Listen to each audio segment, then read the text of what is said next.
amarra sus pollitos porque es un gallo aventado. El baile del caballito se baila muy apretado. Si bailan con el gallito hay que tenerle cuidado. Ese gallito es muy bueno, por eso lo bailan todos. Lo bailan de caballito cuando lo toca el recodo.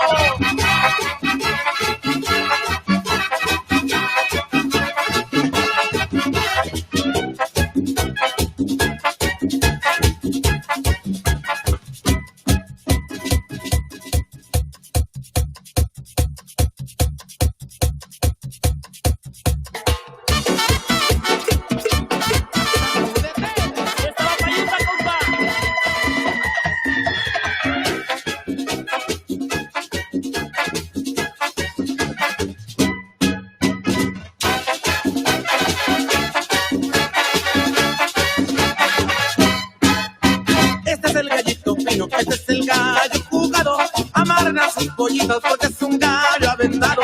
El baile del caballito se baila muy apretado. Si bailan con el gallito hay que tenerle cuidado. Ese gallito es muy bueno, por eso lo bailan todos. Lo bailan de caballito cuando lo toca el recodo.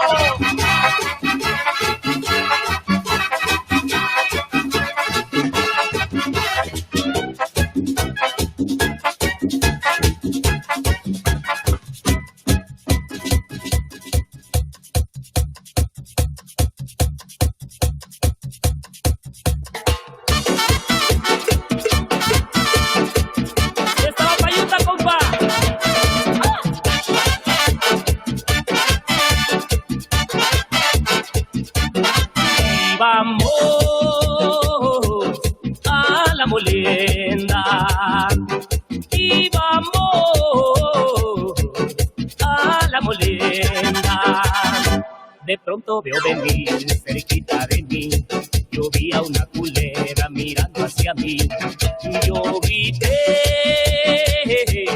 ¡ay, la culebra! Y yo grité, ¡ay, la culebra! La gente salió huyendo, mirando yo enojado, toditos asustados comenzaron a gritar, ¡huye José! ¡Huye José! Cuidado con la culebra, te muerde los pies. Ay, si me muerde los pies, no puedo yo bailar. Si me muerde los pies, ya no va a poder gozar.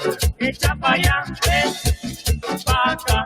Cuidado con la culebra, te muerde los pies. Ay, si me muerde los pies, yo la quiero acurruñar. Si me muerde los pies, yo la tengo que matar. Echa pa' allá, ven pa' acá. Cuidado con la culebra, te muerde los pies. ¡Eso! ¡Hoy no más! ¡Arre mayor!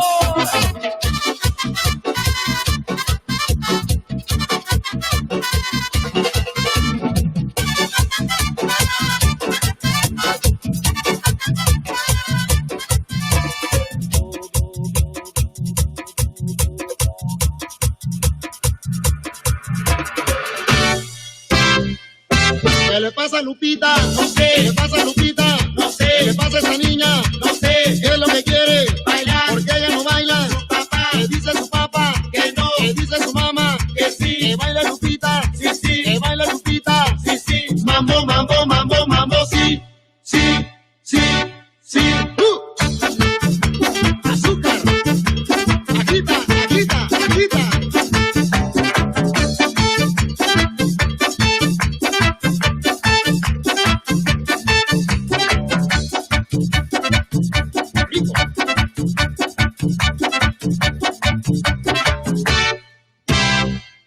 ¿Qué le pasa a Lupita? No sé. ¿Qué le pasa a Lupita? No sé. ¿Qué le pasa a esa niña? No sé. ¿Qué es lo que quiere? Bailar. ¿Por qué ella no baila? Su papá. ¿Qué dice su papá? Que no. ¿Qué dice su mamá? Que sí. ¿Que baila Lupita? Sí, sí. ¿Que baila Lupita? Sí, sí. Mambo, mambo, mambo, mambo, sí. Sí, sí, sí.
Thank you to our very own DJ Edgar, an advisor on our transmission and distribution organization, for playing some great music and helping us get started.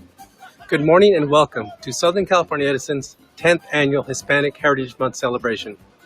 I'm Andrew Martinez, Vice President of Safety, Security, and Business Resiliency for the organization. And I'm so happy you could join us this morning to help celebrate such an important occasion.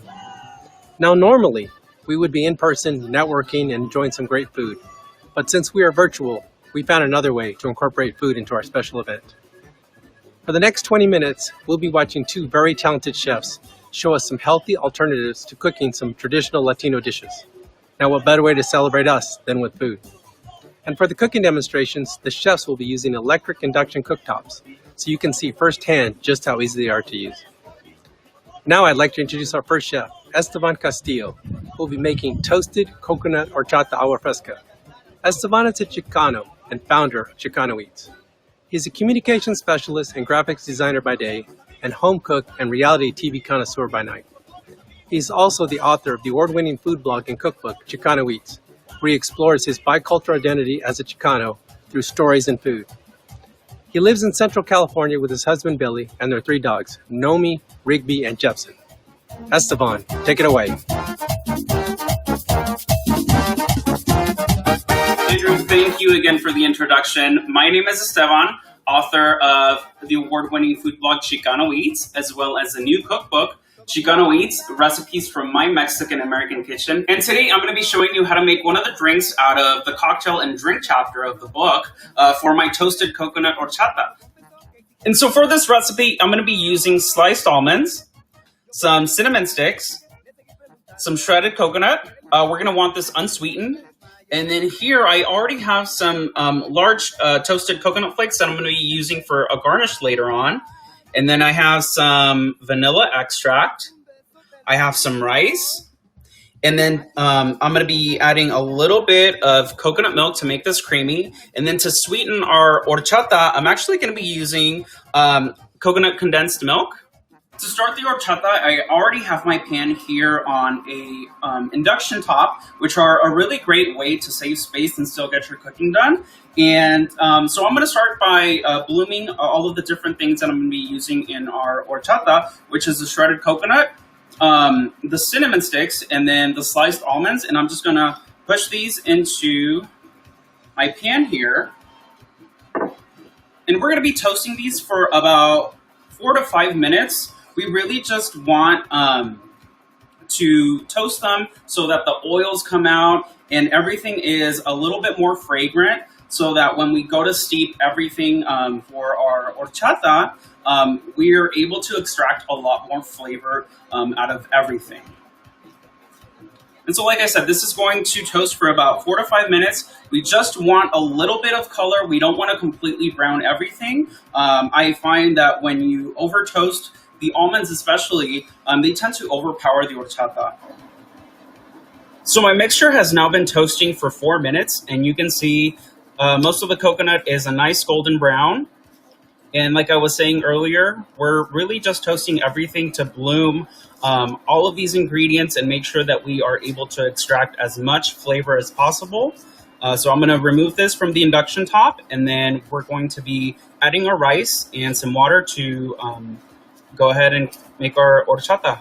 So now that all of our ingredients have been toasted and everything is nice and fragrant, and we've gotten all of those oils out to really give our horchata a lot more flavor, we're going to take our rice and we're going to be adding we're going to add this to that same bowl. And then we're going to be pouring about 4 cups of hot water to this mixture, and we're going to let it sit for about 4 hours. Adding hot water is going to make sure that it really helps extract a lot more flavor versus adding cold water. And so here I already have a mixture that I've been steeping for about 4 hours, because we want that rice to really absorb some of that water and soften. So when we do go to blend it, it breaks down a lot easier, because we're essentially making rice milk. And so we want it to really be able to break down. So let's go ahead and pulse everything and break everything down to finish up our horchata. And so I'm just going to take our mixture and I'm going to pour this into our blender.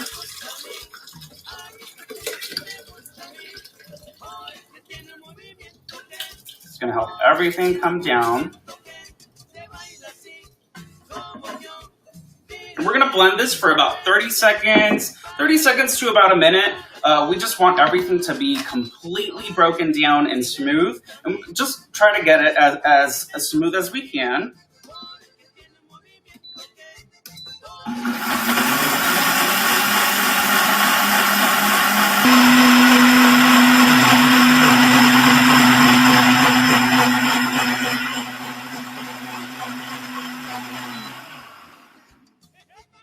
Everything looks pretty smooth, and I'm going to set this over to the side, and I'm going to grab a pitcher.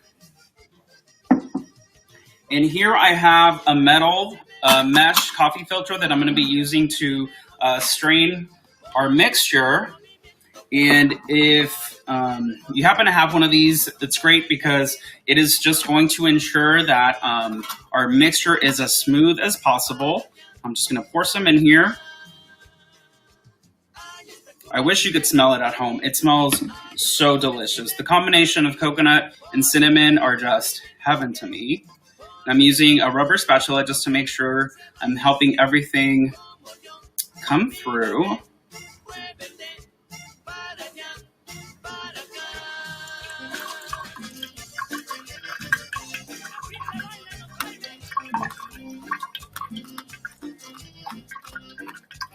Once you get to the solids, make sure to give everything a good press so that we get as much liquid and as much flavor as we can out of the solids. And then just go ahead and discard these. Now that I've strained my cinnamon, coconut, and almond mixture, we're going to finish up our horchata by adding a little bit of vanilla extract. I'm also going to be adding some coconut milk to add a little bit more flavor and incorporate a little bit more creaminess. And we want to use light fat coconut milk. You don't want to use full fat because when we go to serve it over ice, the fat in the coconut milk will solidify. So we want to reduce the amount of chunks that we're going to have in our finished product.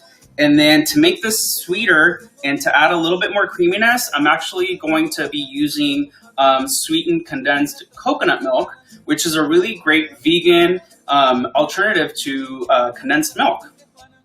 And this is just going to go in there. And you can typically find this at places like Whole Foods, Sprouts Farmers Market, as well as different health foods and online as well. And then to top this off, I'm just going to be adding a few more cups of cold water. And then I'm going to take a whisk, and I'm just going to give this a good stir to make sure that everything is fully incorporated, that we don't have chunks of coconut fat or globs of the sweetened condensed coconut milk floating around. And so we're pretty much done. I have 2 glasses here filled with ice. And I'm just going to pour some of that horchata in there.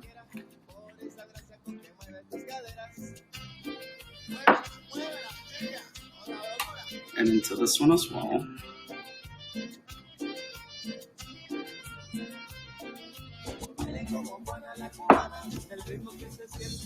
And I'm going to finish off with some of those really big toasted coconut flakes as a really nice garnish.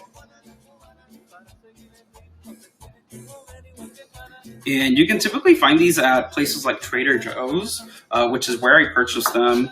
And that's pretty much it. It's a really simple recipe, and it's super delicious. It's a really nice take on the classic horchata. And there you have it. My name is Estevan, author of Chicano Eats, Recipes from My Mexican American Kitchen. And you can find me across all social media as Chicano Eats. And if you're interested in purchasing a signed copy of my book, go over to my website, www.chicanoeats.com, where you'll find my book, as well as many other delicious recipes. Thank you again. Thank you, Esteban, for showing us a dairy-free vegan way to make toasted coconut horchata. Orchata remains one of my favorite treats, and I can't wait to try your special version of this classic. And also, thank you for sharing your story with us today. And now for our second cooking demonstration, we have Chef Lala, who will be showing us a healthier way to cook chicken tortilla soup. And with the same ingredients, her mom, Raquel Diaz, will be making chicken enchiladas. Chef Lala attended the famous Le Cordon Bleu and is an accomplished chef, cookbook author, food stylist, food consultant, certified nutritionist, and motivational speaker. She operates a first-class specialized meal home delivery company. Chef Lala is devoted to educating communities on how to enjoy traditional cultural cuisine in a healthy way. In addition to being a guest on our show today, Chef Lala has also been on the Today Show, Martha Stewart, Food Network, Biggest Loser, Dr. Oz, National Univision, and the National Telemundo shows, to name a few. Let's welcome Chef Lala and her mom, Raquel.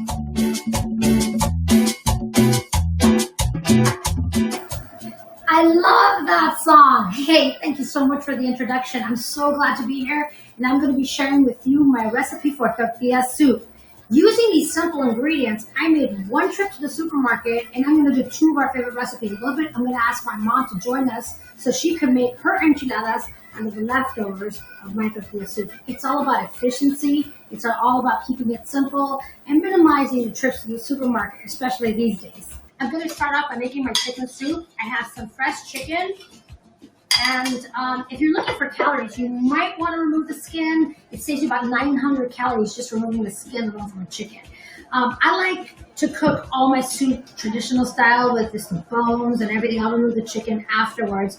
And this is heating up really quick because I'm using my induction cooker. An induction cooker is awesome because I actually got introduced to it when I was a mommy, or when I first became a mommy, because you can put your pan on it. It's super safe. It also keeps the heat in here, just controlled on this pan, and it heats up the stuff 50% faster, which means my house isn't going to get so hot. So all around, it's just amazing. I'm also going to add some carrots and some onion. I use a brown kind on this one. And then some celery. Bien picadito, nice and chopped.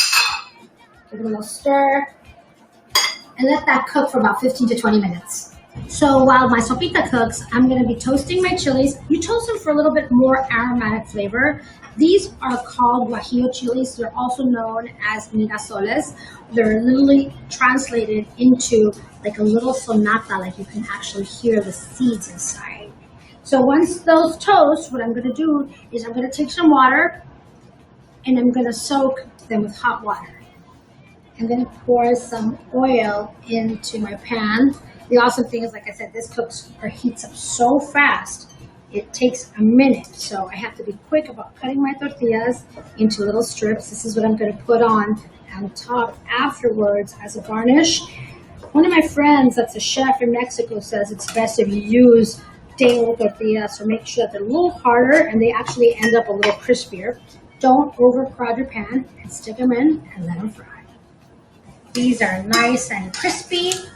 Yum. It's so good. I'm going to remove my pan and put them on a paper towel to strain out all that extra oil. In the same pan, what I can do is take a little bit of onion. How are you guys doing over there? Still partying loud? Partying hard? Okay. Good way to cut onion is cut it all the way, but don't get to the end. And that way you get these nice little squares. I'm going to get a little bit of garlic. And tiny little pieces. And add it to our oil.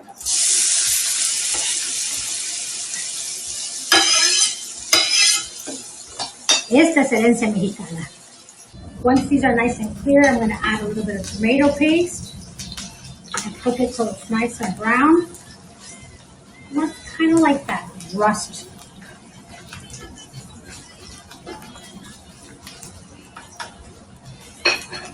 I'm also going to add my blended Guajillo Chilis.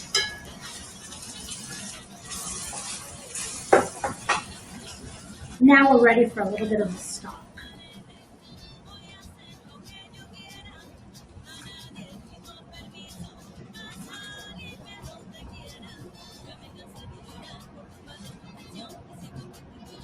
I don't add my salt to the very end because the stuff reduces, it'll get really salty. So it's easy to add salt, but it's kind of difficult to remove it and you have to adjust it. So just try to get it to your flavor profile you like and then add the salt.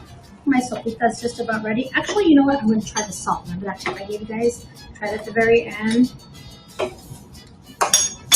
Just a little bit more salt. That's one of these things. That's one thing I like about this cooker too. It's super easy to clean when I make amezcas. Ay, ay, ay. Like my dad said, limpialo, limpialo. Okay, so I'm going to take my chicken and take it out. And I want to remove the skin, but I want to shred little pieces into the bowl.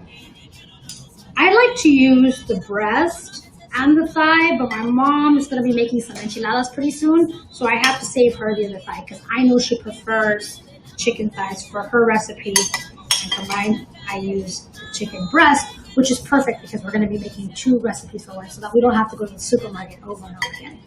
The final step, a little bit of sweetness, I'm adding my corn. I want to add this at the very end because I want the 2 flavors to remain separate but together. We're almost done. We're going to add the piping hot chicken stock.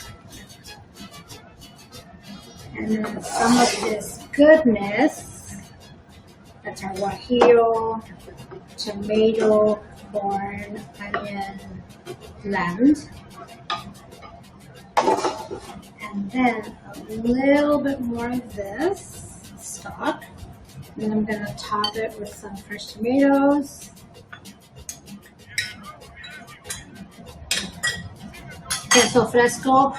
Some people use the melty cheese. I like this one because it's more authentic to how my family made it, and it's also made from skim milk, so it keeps it a little healthier. And some avocado. Fun trick is to make little squares. And then with your spoon, pop them out. They come out pretty little dices. And then we're going to take a little bit of cilantro.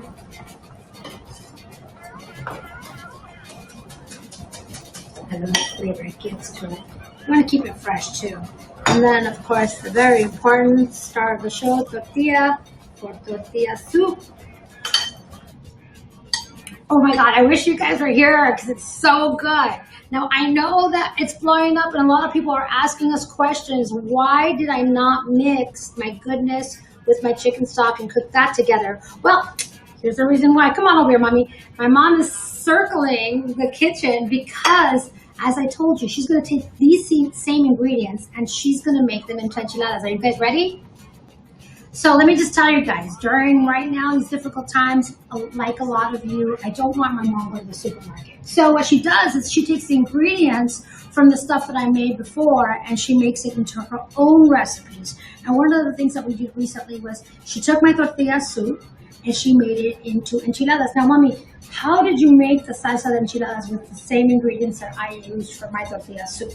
Okay, I blend the dried chiles into the blender. I put them in the blender. Okay. And I put 1 garlic clove. So these were previously soaked, and we're going to take off the top of it. And we're going to put these in the blender. Then what else? Like 3. And then we put the tomato sauce. So we'll be. So go ahead and add that. Okay. And I put some pieces of onion, quarter of an onion. Okay. And put some cumin first, like a teaspoon, or maybe less than that because the cumin is too strong. Okay. And then I put the cornstarch to make it heavy. So that's like a thickening agent, so it and makes then nice and thick. Some tomatoes, fresh tomatoes too. Okay. And then I just blend everything with the chicken broth. And then there's our salsa for the enchiladas. So then we're going to add a little bit of the chicken stock, and I know your secret for thickening. Come on, That's my secret. This is her secret to making really good enchiladas. She gets chips or the tortillas that have been fried, and she adds that, and that's actually the thickener. So I'm going to go blend the sauce for you, and why don't you tell, in the meantime, how to make the little topping portion of our enchilada. Okay. 3 easy steps. I just got picked it up in the oil. and then one side by one, and then get them out, and then you can dip it up in there, and put them on the plate. Get it on. You just make two for a sample right now, and then this is done. Ooh, this is very hot. Good. Then I put the chicken that I wish to put, and then fold it, and that's it. You can add it up any flavor if you. I know that there's a lot of people who do use the melty cheese on top, and that's okay. And if you do that, what you can do is put the melty cheese on top and then just place it in the oven for a couple of minutes and it'll melt. I like to garnish it with a little bit of avocado and then maybe some radish, radanitos.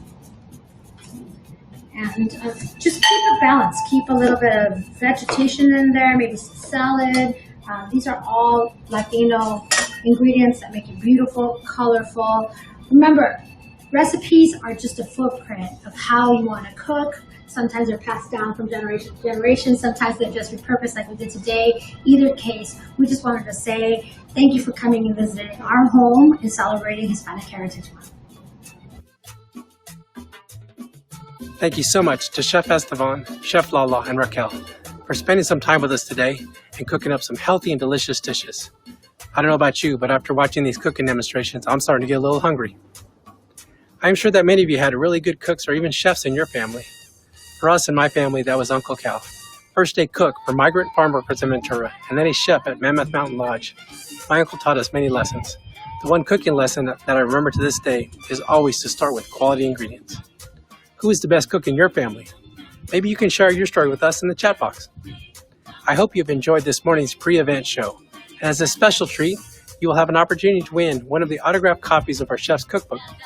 At the end of the program, around 11:30, we will be selecting randomly announced winners for Chef Lala's cookbook, Latin Lover Light, and Chef Esteban's Chicano Eats. So be sure to stick around to see if your name is announced. Are we ready to get this program started? I am honored to be kicking off today's event and want to welcome you to the 2020 Virtual Hispanic Heritage Month celebration.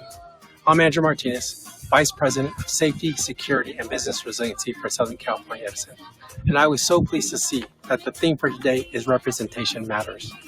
When I grew up, I did not see a lot of people that looked like me in television, in the movies, or in politics. But today, our culture is represented throughout our lives. Our influence is everywhere, and it matters that we're represented. Did you know that in 2019, we made up 61 million people of the United States population? We are currently the second largest racial ethnic group in the country, making up 18% of the population. Now that's a lot of us and why our representation matters. Our progress is because we're strong, resilient, hardworking, and passionate people. And we want you all to live long and healthy lives. That's why we want to remind you that when you go out to practice good physical distancing, wear your mask, and practice good hand washing hygiene. This will help protect you and slow the spread of the virus. Also, our hearts and thoughts are out to those who have been impacted recently by the wildfires. If you don't already have an emergency plan in place, now is the time to get your important documents and an evacuation plan in order. In order to help you with this, some of our team members will be adding some emergency preparedness resources to the chat box. We have a great program lined up for you today with some very special guest speakers. And now I'd like to introduce someone we are very proud to have as our MC for today. Carlos Amezcua has spent the past 40 years covering major news stories throughout the world. For 17 years, Carlos was the co-anchor of the top-rated KTLA morning news program before moving to Fox Television. His professional and steady demeanor have been credited with reassuring viewers through his live coverage of the LA riots, fires and earthquakes, flooding and mudslides. Carlos has been awarded the National Impact Award for his excellence in broadcast journalism and 22 Emmys, including one for Outstanding Journalistic Enterprise and another for his coverage of Mexican politics. He has also received awards from the Associated Press, the Radio Television News Association's Golden Mics, and was part of the team that won the prestigious George Foster Peabody Award. Carlos continues to lead the way in both creative and technology projects with the launch of Beyond TV, a full-service media and technology company which he co-founded in 2019. Please join me in welcoming Carlos Amezcua. Thank you, Andrew, and good morning, everyone. Welcome to the 10th Annual Hispanic Heritage Month celebration. I'm really thrilled to be back as MC of this great event and honored to help celebrate the contributions and successes of our Latino and Hispanic community organizations and businesses. Unfortunately, we can't be in person because of the COVID-19 pandemic, but that did not stop us from celebrating with you. All right, for the past 10 years, Southern California Edison has been celebrating Hispanic Heritage Month with its community and business partners, which shows you the commitment and dedication this company has to the communities it serves. This year's theme is Representation Matters, and I know this firsthand because, of course, when I started in television, there were only one or two Latinos in television news all over the country. So there weren't many Carloses or Geraldos or Jose's or Robertos in television news. And that inspired me to get out there and represent. For some young people, portrayals of minorities in the media not only affect how others see them, but it affects how they see themselves. As Andrew mentioned in the pre-event show, Hispanics and Latinos make up 18% of the U.S. population. So yes, representation matters. Now, let's continue with the celebration. Hopefully you've had a chance to participate in the social media postings leading up to this event. Earlier this week, there was a question of the day that was asked, and we got some really great audience responses. Now, if you didn't get a chance to see it, the question I answered was, when I was a kid, what did I want to be when I grew up and why? I, believe it or not, wanted to be president of the United States. I had an experience with John F. Kennedy when he came to San Diego. I was a very young kid. I think I was in the 5th or 6th grade. I think 6th grade. When President Kennedy came to San Diego, I got to see him in person, up close, as his motorcade passed by my street near my neighborhood. I was so excited, I thought to myself, I want to be president someday. How about that? I ended up a newscaster, but not quite president. All right, so if you didn't get a chance to share your answer, you can still share your responses today in our chat. All right. Speaking of social media, our hashtags are hashtag SCEHHM2020 and hashtag Hispanic Heritage Month.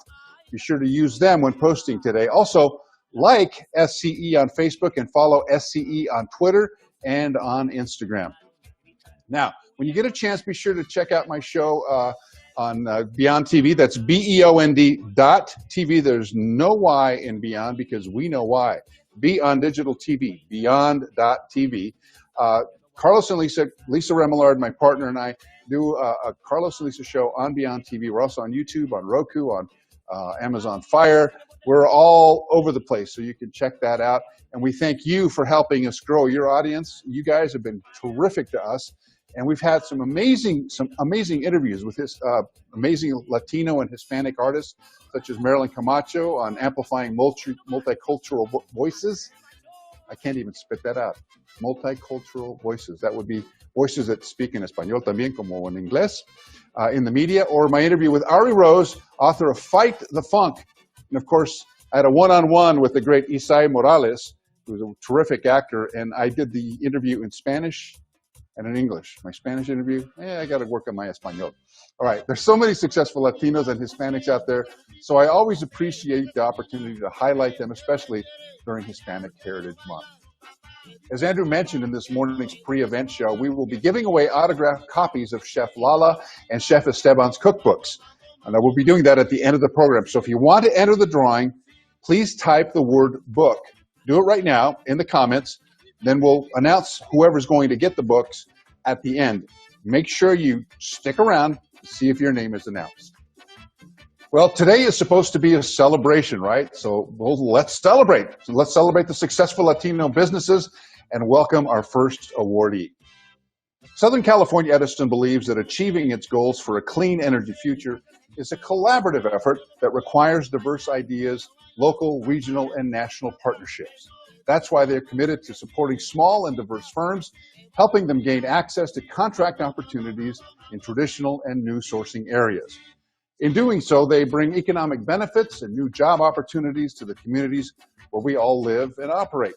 SCE has long been committed to working with women, minority service, disabled veterans, lesbian, gay, bisexual, and transgender business enterprises, and in 2019 spent $2.2 billion with diverse firms, representing 40% of total procurement spend. SCE further supports these businesses through their EDGE program, which provides resources, education, and mentorship to help support these businesses and give them a greater chance of long-term success. Today, SCE is recognizing a diverse business supplier to acknowledge them for their achievements.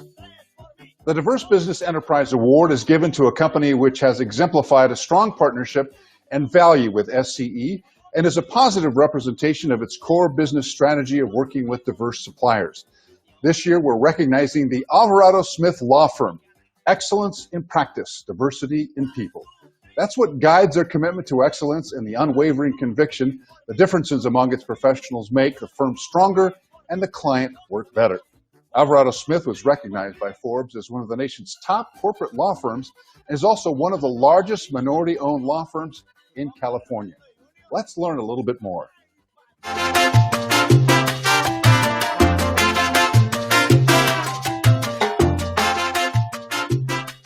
Hello, I'm Raul Salinas. I'm the managing partner for the Los Angeles office of Alvarado Smith. We've been working as a law firm for the last 27 years as a full business law firm. We started in Santa Ana. We moved into Los Angeles, and we have statewide representation with our office in San Francisco. We're very proud of the work that Alvarado Smith has done in the community, particularly in the Latino community, on a number of different fronts. We're very proud of the nonprofit work that we've done by helping to incorporate a number of organizations into nonprofit status. We're very proud of the work in helping to establish the Hispanic Education Endowment Fund. Also very proud of the work that we've done through chambers locally in the state, including the Latino Coalition, the Los Angeles Chamber of Commerce, the Orange County Hispanic Chamber, and the U.S. Hispanic Chamber of Commerce, where we serve as their general counsel. My name is Reuben Smith, and I'm the managing partner of the law firm of Alvarado Smith, and we're excited to be part of this program today. COVID-19 has definitely changed the way that we work. I would say the other thing that it did, it immediately forced us to think about how we could give back and what we could do for those businesses that are struggling with COVID, because so many issues were being thrown at businesses as to how do you deal with it? What do you do with employees? What are the liabilities? I was really impressed by our lawyers who, on their own, kind of came up with webinars that it was something that we jumped into action with. In the end, I think we'll maybe be better off when it's all over. So. What I'd like to share is a deep sense of appreciation to Southern California Edison for recognizing our efforts as a law firm over the years at SCE. And we also think that it's important for us to recognize the leadership that the company has played throughout the Latino community and the general philanthropic community. It causes us to redouble our efforts out into the community. We hope to be able to honor this recognition.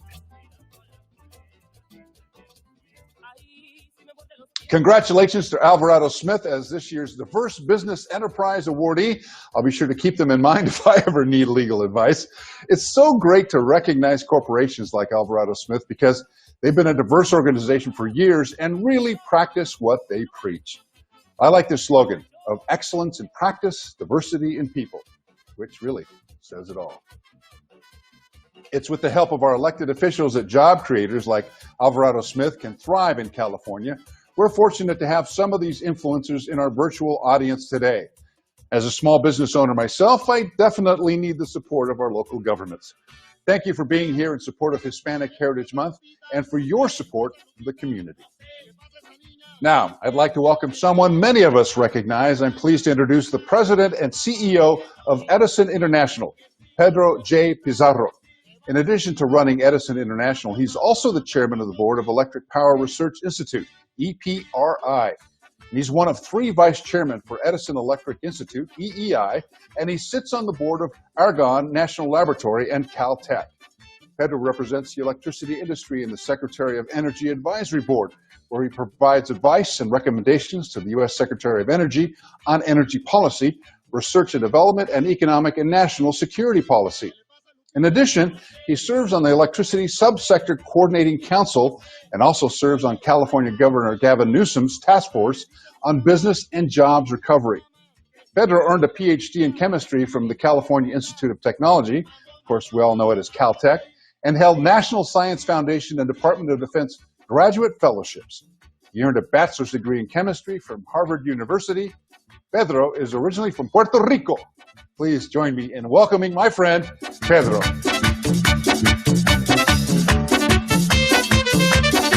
Thank you, Carlos. Good morning. Bienvenidos. On behalf of the senior leadership team here at Edison International in Southern California, Edison, I'd like to thank you for joining us today as we celebrate you, our business and community partners. Bienvenidos a todos y estamos aquí para celebrarlos a ustedes. I appreciate everyone making the time to join us for the virtual event today. Special thank you to Carlos Amezcua, Commissioner Michelle Martinez, Nelly Galan, Chef Lala, and Chef Estevan Castillo for being a part of today's celebration. So proud Latino, Puerto Rican, I always look forward to recognizing Hispanic and Latino contributions. We make a positive impact on our communities, our state, and our nation. That's why it's so important that we are represented. We're represented in all sectors of the economy, at all levels of leadership, from intern to CEO at our company, and represented when it comes to choosing government leaders and policies. That representation really matters, so I'm here with you today as a living example of that. I'm a CEO who happens to have been born in Puerto Rico, and I'm also a Californian now who, like the 71% of Latinos in this state, knows that climate change has already begun. 89% of Latinos in this state are willing to make important lifestyle changes to address it. So I'm honored to represent Latinos in these very important ways.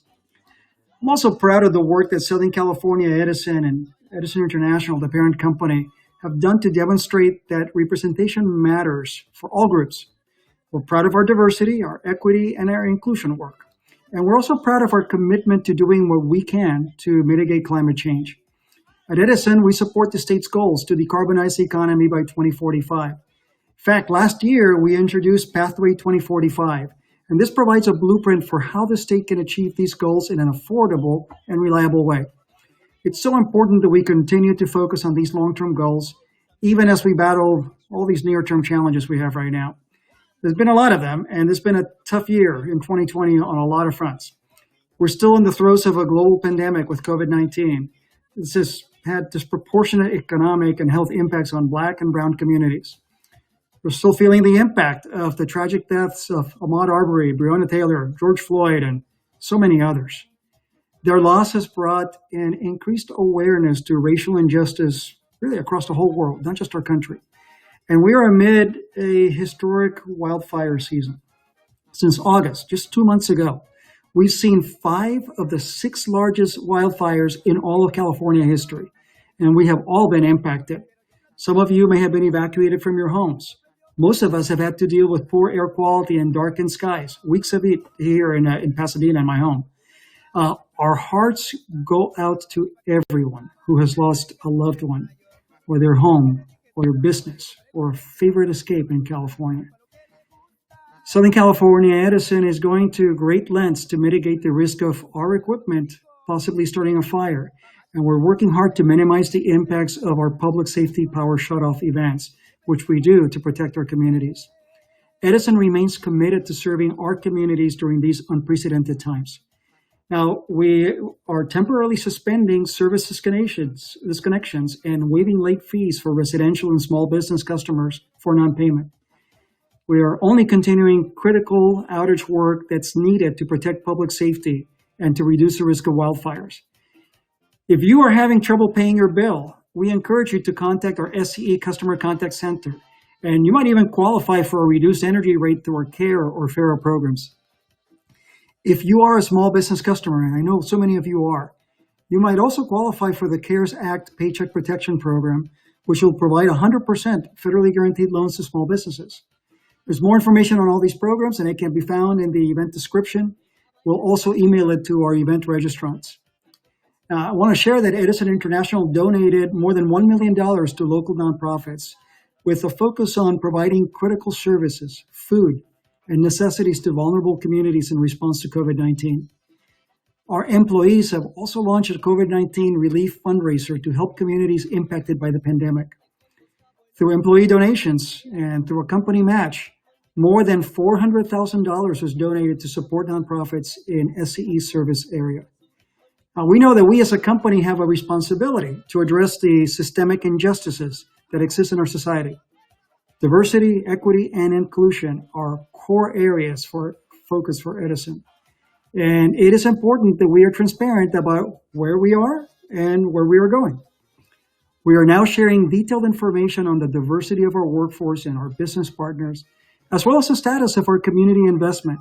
And our goal here is to create a positive, equitable, and inclusive work environment for all of our team members, and to build increased opportunities in the diverse communities we serve. The Hispanic and Latinx community is certainly no exception, and we know things will continue to change, but we will continue to be here for you and keep you updated as we work through these crises together. Now, we know that businesses and communities rely on one another to thrive. We're all in this together, and that's why we have a long history of charitable giving and volunteering.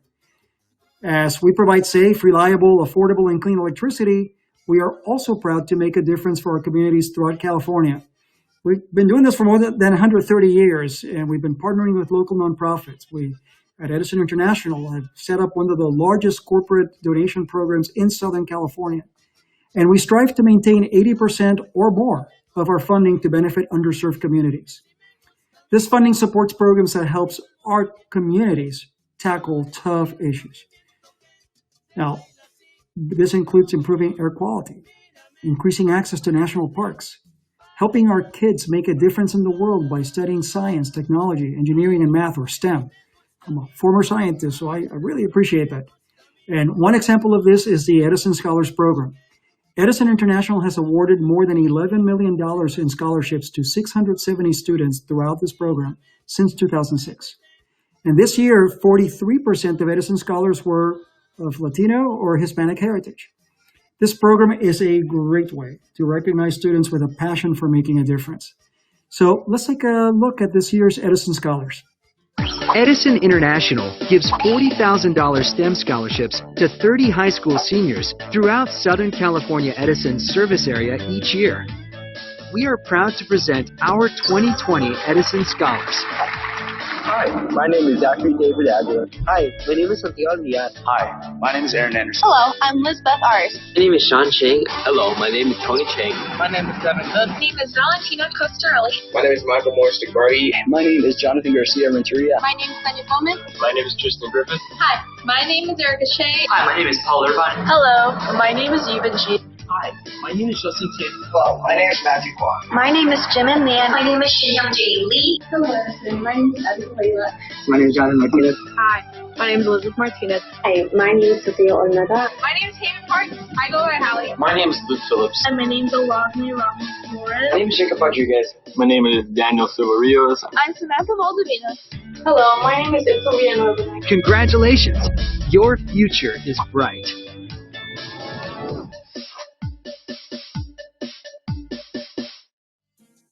Each year, when we issue these scholarships, I am just heartened by the potential we see in these young people. And I know that our future is in their very good hands.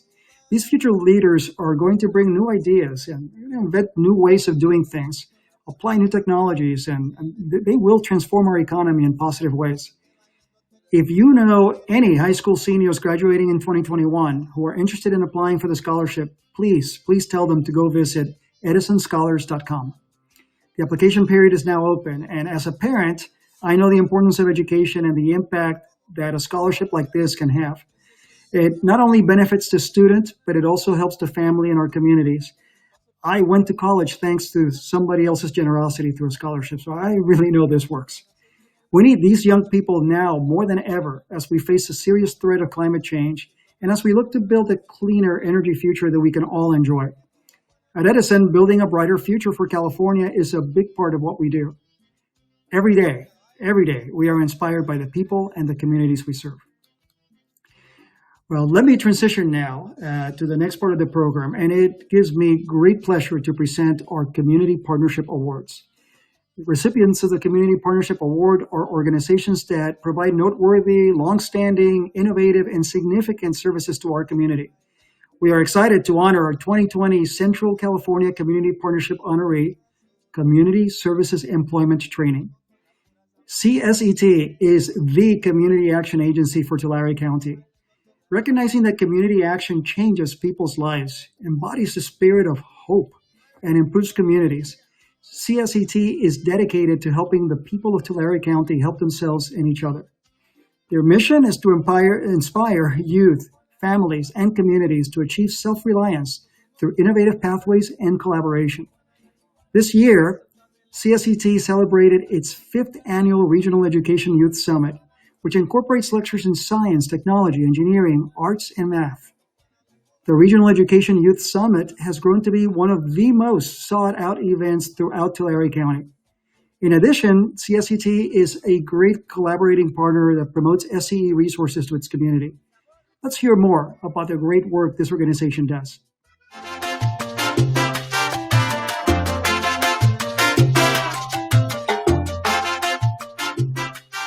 My name is Mariachi Las Catinas, and I'm the Executive Director for CSET, Community Services and Employment Training.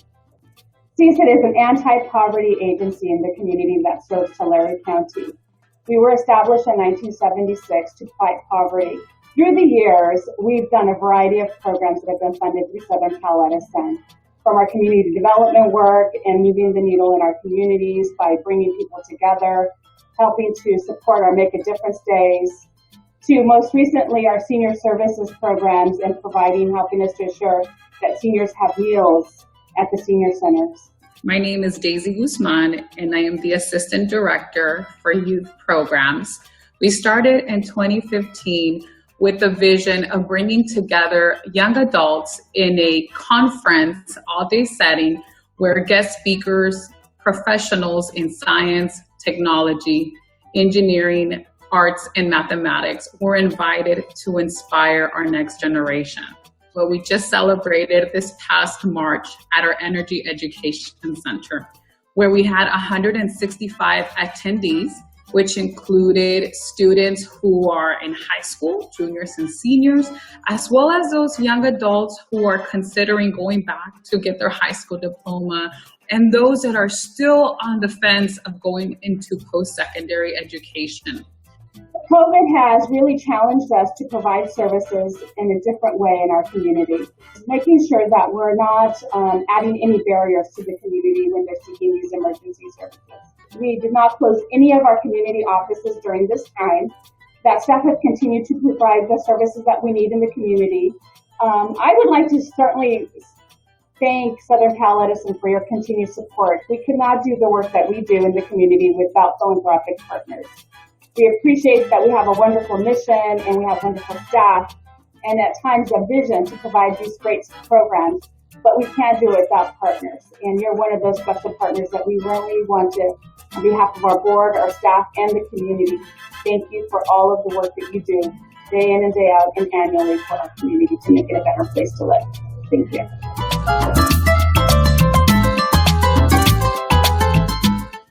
We are also excited to honor our 2020 Southern California Community Partnership Honoree, the Adelante Youth Alliance.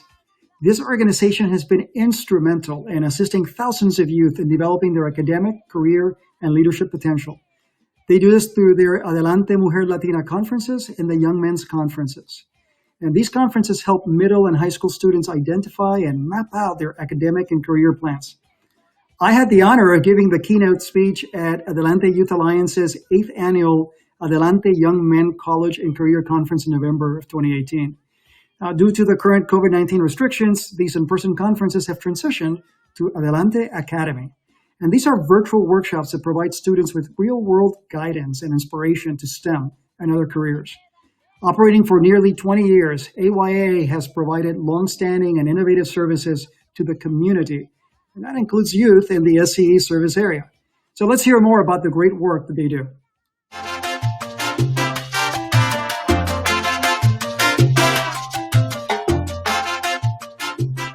Hello, my name is Melissa Estrada, and I am the Operations Director and Wellness Program Director at Adelante Youth Alliance. We focus on positive youth development and are committed to a holistic approach. So we provide services like academic assistance, tutoring, our Adelante Academy, which is a series of workshops hosted by professionals. Throughout our time with Adelante, we recognize that student success is not just good grades. There's the whole person approach that we like to take, and so we've incorporated wellness programming, we have wellness sessions, and we have other enrichment activities like art and an R story curriculum that we've created to help guide students explore identity, career, and college experiences, as well as social justice issues. Hello, my name is Stella Murga. I'm the founder and executive director of Adelante Youth Alliance. Well, for the past several years, not only has Southern California Edison been a strong financial partner with Adelante, which allows us to do the work that we do, but they've also partnered by providing Edison employees to participate in our workshops and share their college and career journeys with our students and let them know what type of work they do, how they prepared for that work, and how our students too can prepare for careers in the field of energy. COVID has impacted our business tremendously. We quickly pivoted to just doing wellness check-ins. We dropped the academic importance and let's just meet online and play some games with kids, and let's talk and see how you guys are feeling. The other thing, the way it's affected us, is that now that we're online, we're able to serve more people. So that's a benefit. If we have the resources to support that, we have seen students from as far as Bakersfield sign up for our online activities. On behalf of Adelante Youth Alliance, I just want to say that we are very honored to be selected as Southern California Edison's Community Partnership Awardee. Thank you so much.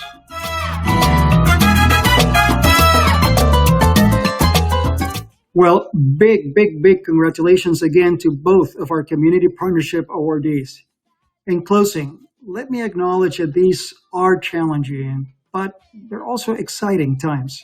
And by working together, we can all play a role in facilitating clean energy technologies, building safe and healthy communities, and creating opportunities for our future. Well, now I'd like to turn it back to the real professional and welcome back Carlos Amezcua. Thank you very much, Pedro. With so much going on, it's great to see your continued commitment to our community. I don't know about you, but I need a stretch break. I've been sitting here for quite a while.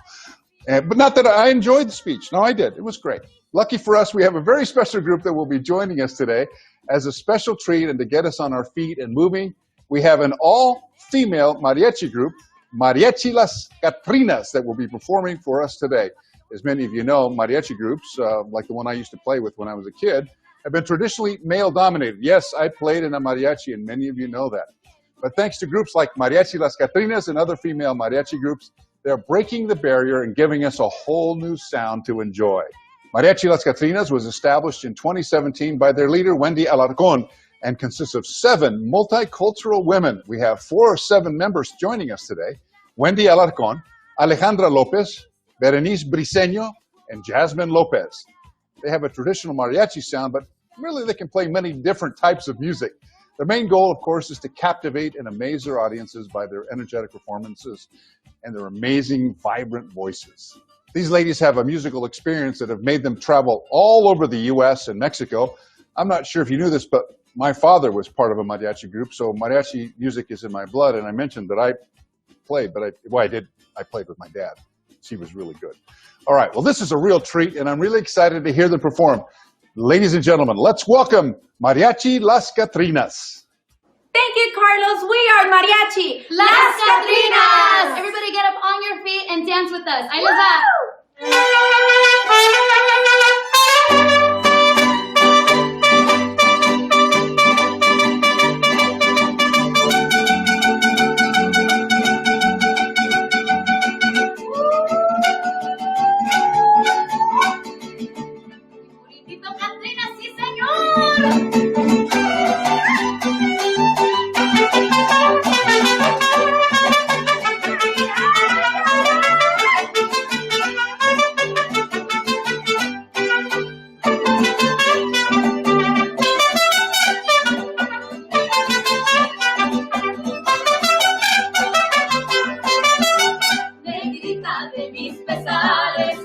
Ojos de papel volando, negrita de mis pesares.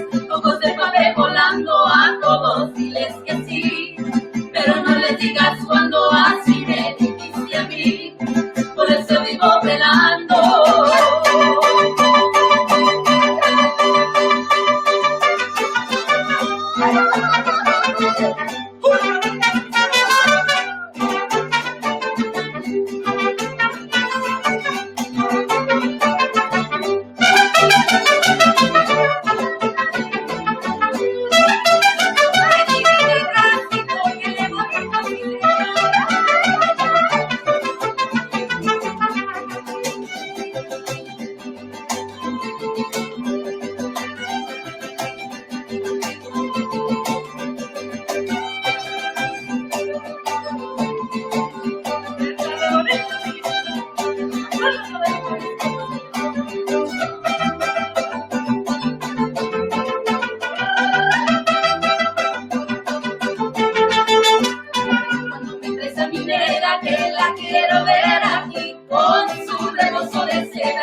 Yo me vi, amor de mis amores, amor mío, que me hiciste, que no puedo conformarme sin poderte contemplar.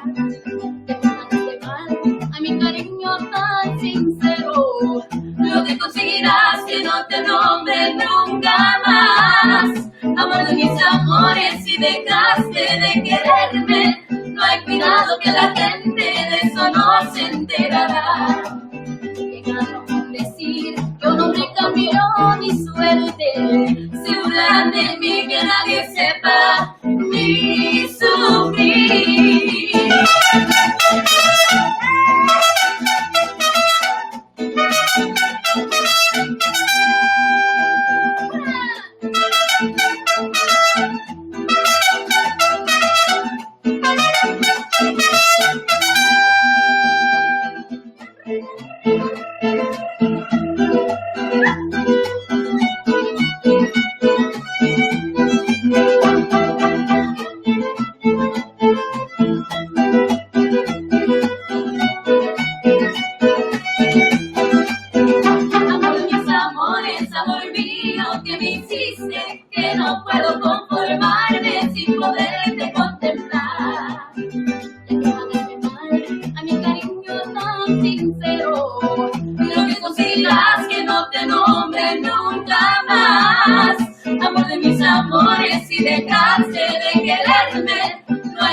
Thank you, Wendy, Alejandra, Berenice, and Jasmine, the Mariachi Las Catinas. Fabulous. Let's give them a virtual clap for their performance. All right, now we need a little break from all the dancing. Until this day, I still think about my dad, and when I hear the mariachi music, it makes me reminisce of my childhood.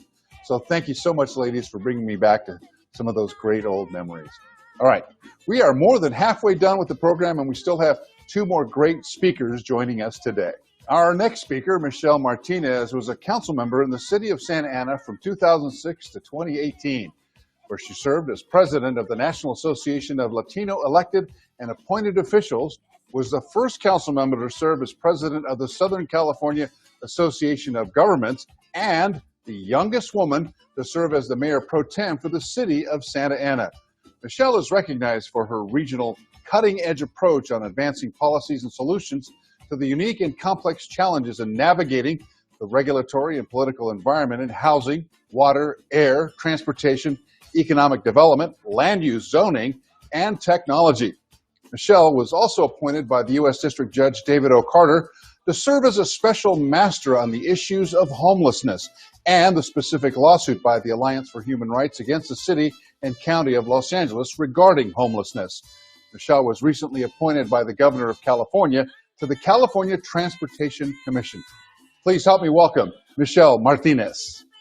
Thank you, Carlos, for including me in today's Hispanic Heritage Month celebration.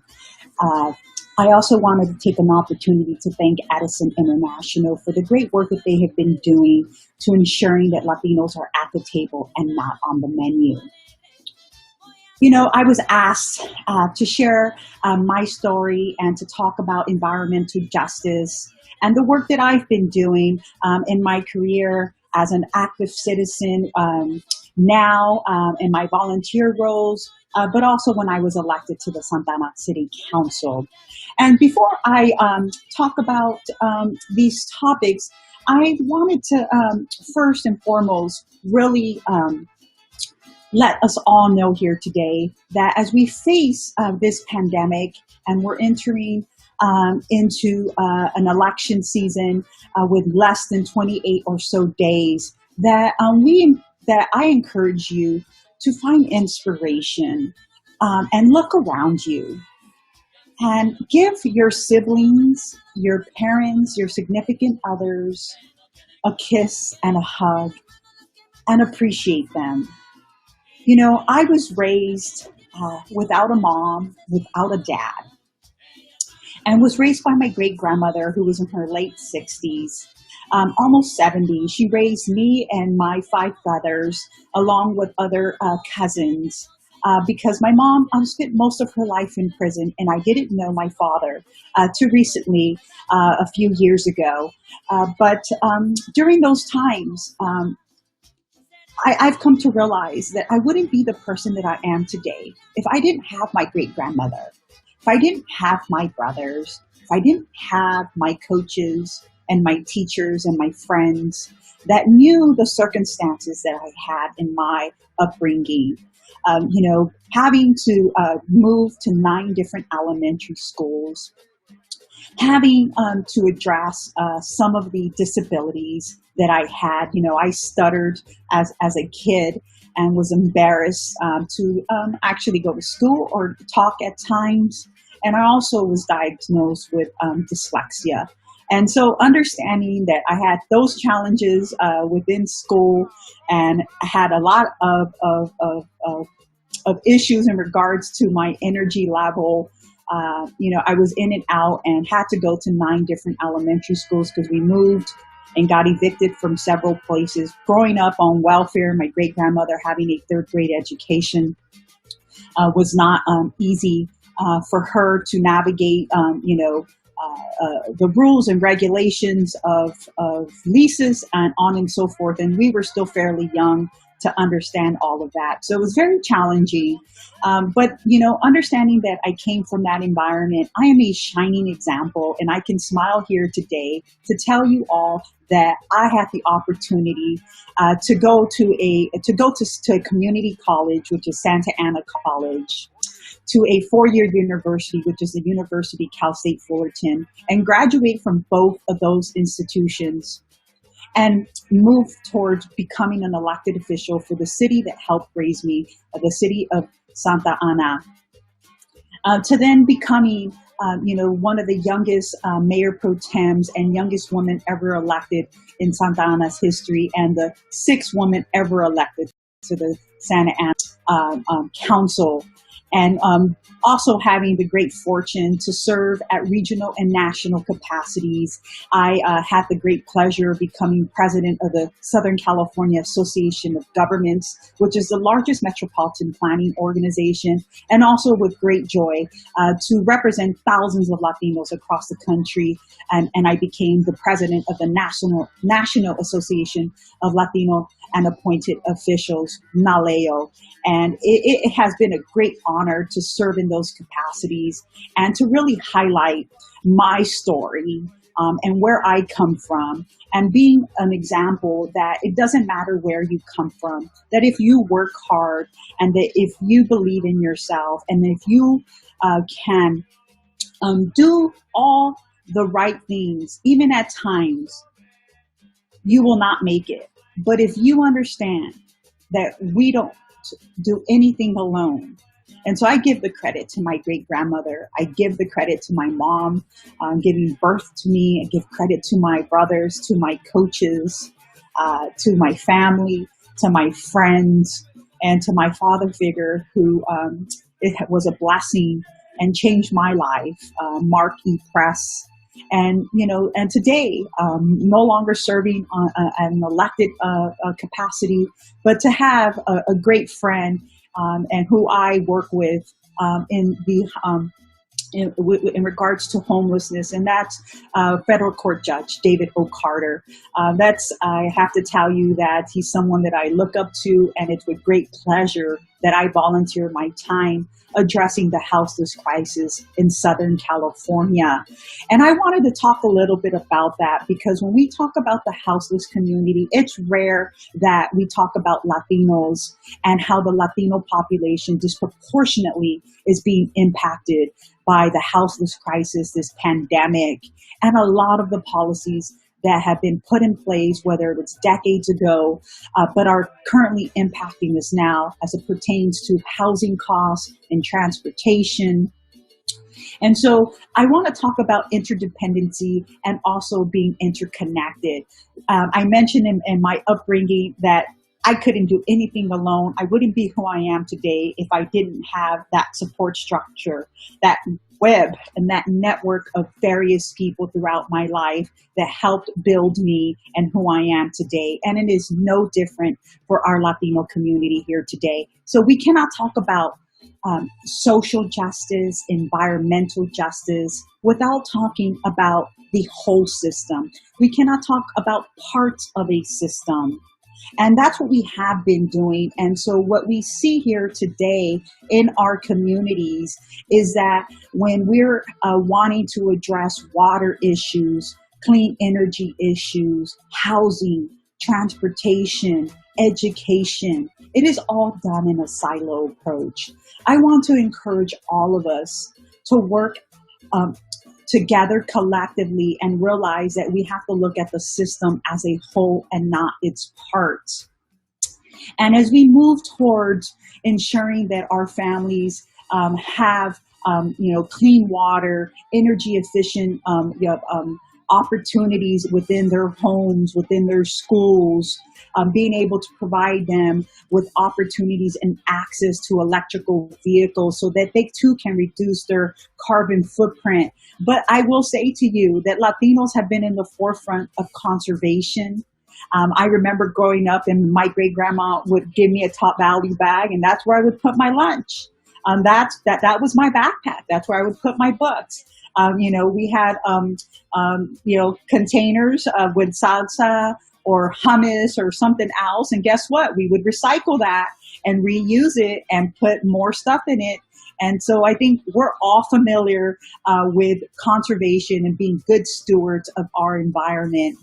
I wanted to also talk about the importance of ensuring that the private sector, and wanting to thank Edison again, that at the end of the day, that it cannot be just the public sector, us as active citizens, but it has to also be the private sector. We all collectively have to step up to ensure that we can protect, our environment. And the only way we're going to be able to do that is together. I want to conclude by sharing with you all that let us be human first. I'm a proud Latina, and I'm proud on the roles that I've shared. But at the end of the day, it is our culture that creates our identity. And our culture in the Latino community, it's rich, it's beautiful, and it's full of amazing stories. But more so today, many of our identities are being manufactured when we talk about social media and what we're putting on Facebook and the TikToks, and especially during this pandemic. We need each other. We can't be in isolation. So let us come together and embrace one another and support one another. So I want to encourage you to hug your significant other, your children, your parents, your friends. If you all can do that for me as we celebrate Hispanic Heritage Month, I would greatly appreciate it. I know that we're faced during a pandemic, and so it's only those that you are that you are living with in your home. And as we move towards post this pandemic, I think we will never get back to normal. But I think if we can pick up the phone and call one another and check up on one another, that will go a long way. So I want to encourage you all to do that. And with that, I have the great opportunity now to welcome Clean Energy Champion Award. And so I'm very excited about these champion awardees. The Clean Energy Champion Award recognizes companies which have shown significant, remarkable savings through clean energy installations in partnership with the Southern California Edison. Today, we want to recognize two outstanding organizations for their role in contributing to clean energy future. Our first organization is Pleasant View Elementary School District. Pleasant View Elementary School District is located in the heart of the San Joaquin Valley in Tulare County, just 7 miles west of Porterville. The school received its name from the sweeping view the school has of the foothills and the Sierra Nevada mountains. The school was founded in 1875 and has served its community for over 140 years.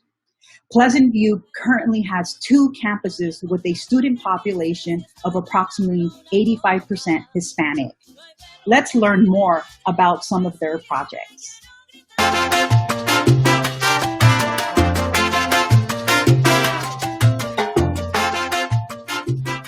Hello, I'm Mark Otzather. I'm superintendent at Pleasant View Elementary School District. We are considered a single school district. However, we have 2 campuses. We serve grades transitional kindergarten through 8th grade, so 5 and 6-year-olds up to about 14, 15 years of age. We had received a grant through CEC for 2 new electric school buses, so we needed to upgrade all the infrastructure for charging stations. So 4 or 5 years ago, we had completed 2 solar projects, 1 on each of our campuses. So we're a single school district, but we have 2 sites, and so on each site we had put in solar panels and that and more energy efficient HVAC units and those types of things. Offhand, the savings to the district have somewhere in the neighborhood of $30,000 to $40,000 a year. Well, 84% of our families in our community are Hispanic Latino, and by building out our campus in the community, we're trying to provide more resources because the school district really becomes the hub of the community. So we have mobile healthcare units, mobile dental units that come into the community, along with other partnerships that we have where we bring food distribution into the community. So we provide a lot of the resources to our community because we're located outside. The closest city is Porterville, California, which is about 7 miles from us. Well, I'd say probably the thing that has been most difficult and has impacted us the most, we're a school district that's a little unique in that our focus is primarily building relationships with kids and helping build their belief systems, that self-efficacy that's so important to development and growing up. And the fact that we can't be in contact with them every day and have kids on campus, I think is of great concern, though I see my staff doing amazing things to try to reach out to families and communicate with them and try to keep those relationships strong. The vision we have for our school district is that our kids would have multiple mentors as they go through Pleasant View. And so through this distance learning place that we're in, and hopefully we'll have our kids back on campus soon, but until then we know that we still have to continue to reach out and build those relationships with families and students.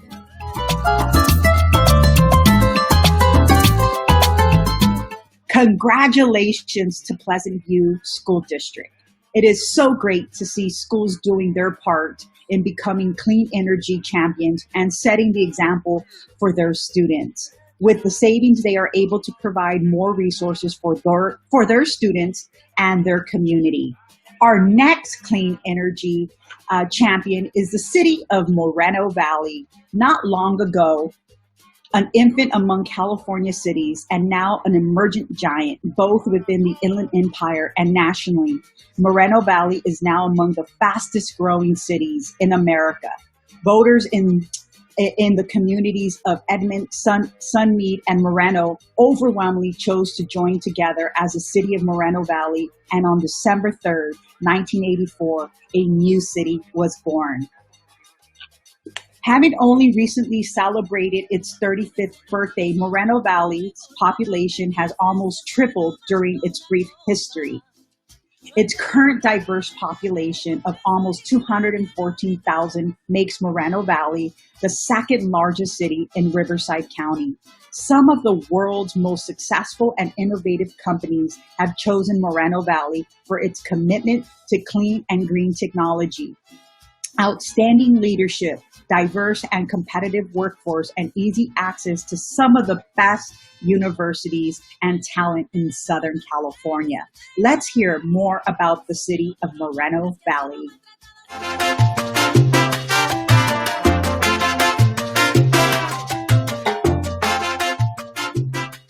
I'm Mayor Pro Tem Victoria Baca from the great city of Moreno Valley, and I'm honored to be here with you today. We pride ourselves on being a forward-thinking, inclusive community that is eager to invest in a sustainable future. As part of our effort, we have converted more than 9,400 streetlights to use energy-efficient LEDs. The project saves more than 2.5 million kilowatt hours annually, which is a reduction of nearly 600 tons of greenhouse gas emissions. By definition, a sustainable future means leaving no one in our community behind. So we try to give back to our Hispanic and Latino community, whether it's our dual language publications and television programs, our numerous cultural celebrations, our business partnerships, or our new program to bridge the digital divide. We embrace our thriving Hispanic and Latino community. That's especially important now as we are all in this coronavirus fight together. I am very proud that when it comes to local response to the pandemic, no other city our size has done more than we have. As an example, when the stay-at-home order came down, there was a rush on grocery stores. We realized seniors and residents with disabilities would be left behind if we didn't intervene. So the mayor and I contacted grocery stores and urged them to establish priority shopping times for vulnerable residents. When we realized that seniors and residents with disabilities still might not have enough food to make it through the week, we quickly created a new service we called Mobile Meals to provide 2,000 residents in need with a weekly supplemental nutrition package. And our Senior Eats program brought 2 nutritious restaurant meals a day to 150 seniors to protect them from unnecessary exposure to the virus. We also hosted 2 food distribution events that helped 1,000 families struggling with food insecurity. We have taken the challenges created by COVID-19 and turned them into an opportunity to better serve our residents, and we feel honored to be able to do so. And now Moreno Valley is honored to receive this recognition. On behalf of our mayor and city council and all our dedicated employees, thank you, Southern California Edison.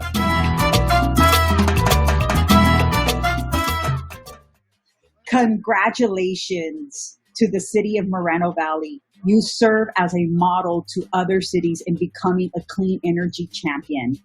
It is great to see all the projects you've been able to implement, which truly benefits the city and the community as a whole.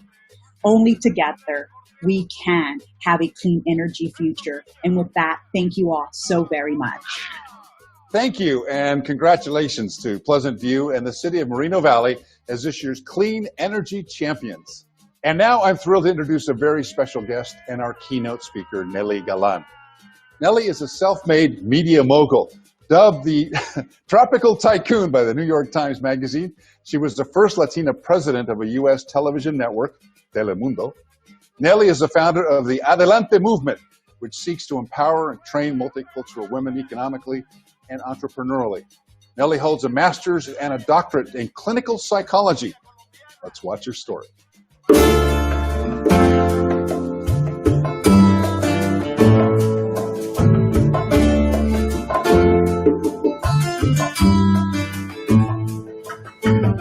I came to this country when I was 4 years old with my family.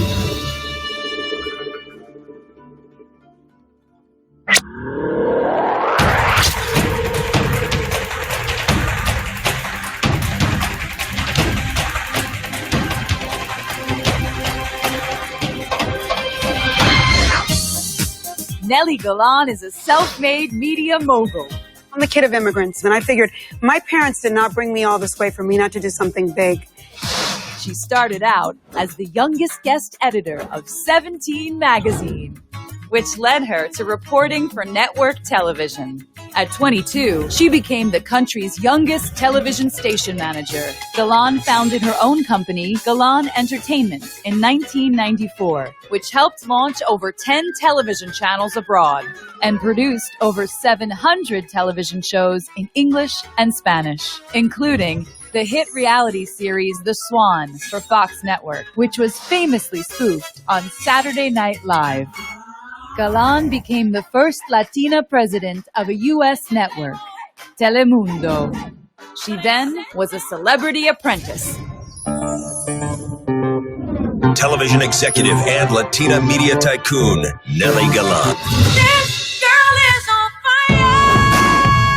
Galan has since started the Adelante movement, to unite and empower Latinas economically and entrepreneurially. Because Adelante means move it, move forward. The media and the U.S. government took notice. Here with us now, Emmy Award-winning producer Nelly Galan. I wanted to say, if you're not looking for Latinas in your corporation, you're missing the boat. Our goal is to train as many Latinas as we can. We could see her excitement. I'm excited. Adelante.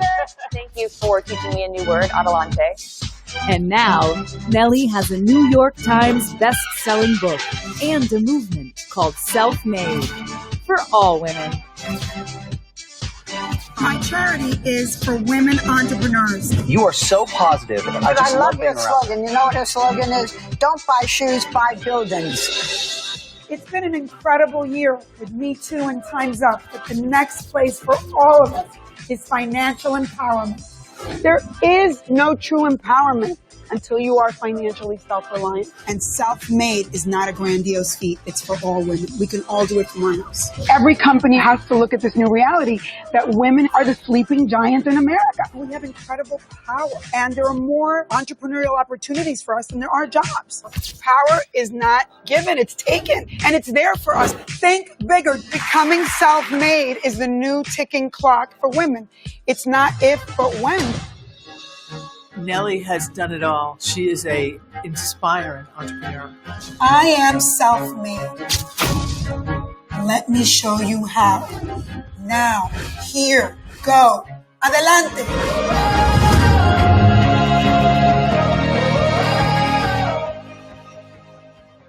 Hi, everyone. I'm so happy to be here with all of you. I want to first thank you for all your service. You know, I know we are always thanking people that are health workers, and they are doing an incredible job, but so are all of you. You're keeping us light and bright, and we're so happy. I'm so happy that I can be here to be of service to you. So I want to start with, I wrote this book, Self-Made, and I want to tell you what self-made means to me. I think that, I wish people had told me when I was younger that in order to make it to the end of your life, you're going to have to DIY yourself continually. Make yourself over and over again. Because life has many crises. My son came home from college and he's like, Mom, this is the worst year ever. Kobe Bryant died. We've had this pandemic. We have all the social justice issues. And I said, son, I have to tell you, in our lives, you will have many crises. I know that there are force majeure crises, things that are bigger than us, from a pandemic to earthquakes to fires to, floods. There's so many issues in our lives, so many crises in our lives, not to mention personal crises. How many of us get divorced or have a death in the family or have health issues? So life is about crises, and becoming self-made is about making yourself over and over again, and then also being financially independent, something that so many of us don't talk about. We don't talk about money. We don't get taught money in school. And I think especially for people of color, this is a moment of being louder and braver, and a moment to stand up and be represented and be seen, have a voice, and also remember to think about your future and pivoting and understanding what's happening in this moment. So I just wanted to share with all of you that I've had many, many, many crises in my life. Unfortunately for me, my first crisis started when I was 5 years old. You saw it in the video. I left Cuba when I was 4. We were going through communism, and my parents from one day to the next lost everything. We lost all of our money. The currency in the bank was changed, and the banks kept all the money. Our home was taken away from us. My mother, who was one of 9 kids from a poor family, was the only person to go to school in her entire family, and her degree was taken away from her. And we came here, and at 5, I became my parents' translator, their therapist, the one that had to really take the brunt of all of their pain and resentments and feelings of, oh my God, why did I go through this? Why did I lose everything? Why didn't I think to take money out of the bank? I haven't been able to have freedom of speech for so long. All of these issues that they talked about and that I carried. And so many of us carry, the issues of our parents, and we carry them for the rest of our lives. And I think for me, one of the things that happened to me is, I started having to make money early on. I was selling Avon out of my locker from the time I was 11 and 12 to help my parents pay for my school and pay for expenses. So I never had that childhood that we thought things were, going to work out. And I know many of you understand that. I think the biggest thing that happened to me, though, the biggest aha for me happened in sophomore year of high school, where I had to write a story for school, and I went to an all-girl Catholic school. My parents really worked hard to send me to the school that they thought would be good for me because I was a smart kid. And the nun in school accused me of plagiarism. She thought the story that I wrote was not my story.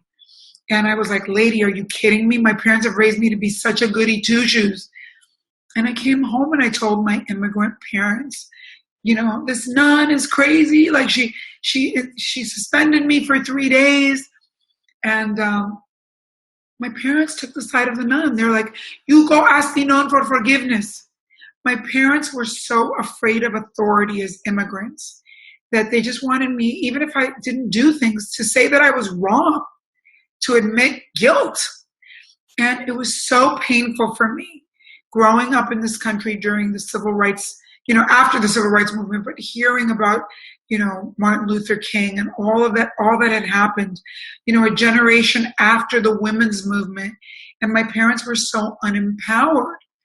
And I don't think we talk about that a lot, because I think in this country, when we go to school, the narrative is black and white, and we hear the history of African Americans, the horrible and difficult history of African Americans in this country and of white people, but we don't hear that some of us that come from other countries, that, our parents didn't speak up, because if they spoke up, they would be desaparecidos, which means disappeared. You would disappear, never to be seen again, or you'd be in political prison for the rest of your life. That so many of us have come from countries where we're just grateful for crumbs when we come here, because we've had worse experiences living in dictatorships. And so we don't ever talk about that, but that's how my parents were.